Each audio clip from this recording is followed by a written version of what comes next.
Prayer's confusing. You know, I mean, I think prayer's confusing. Let me tell you why I think prayer's confusing. I think it's confusing because everybody prays. I think one of the reasons it's confusing is because you look around and everybody's talking about praying for you, right? I mean, you got troubles and everybody on Facebook praying for you, you know. Our prayers are the little prayer hands they just put, you know, that's the comment, just the little prayer hands. And do you really think people are praying for you?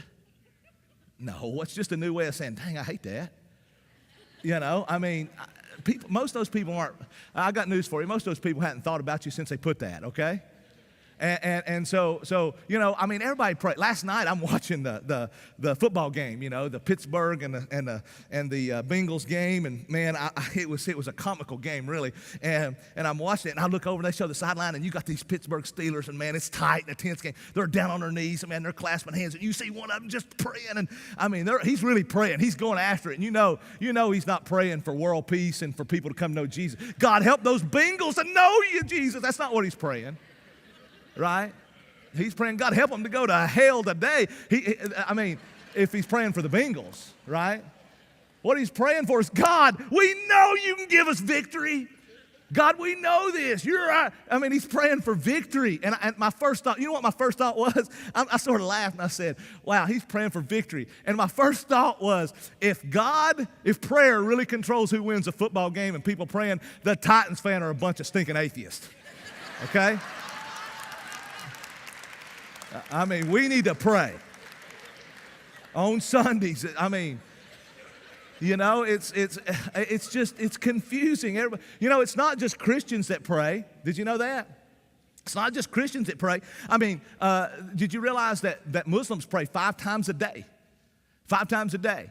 Jews pray 3 times a day.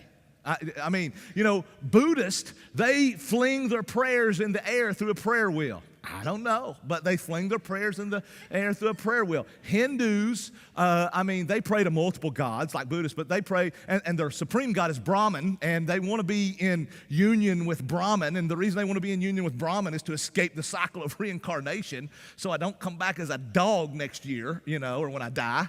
I don't want to do that, and so they want to escape that, and so, you know, they pray. Native Americans, you've seen, maybe they chant their prayers or sing their prayers, and, you know, it's not just, even people that don't believe in God pray. Studies of sociological and religious behavior have concluded that even atheists pray.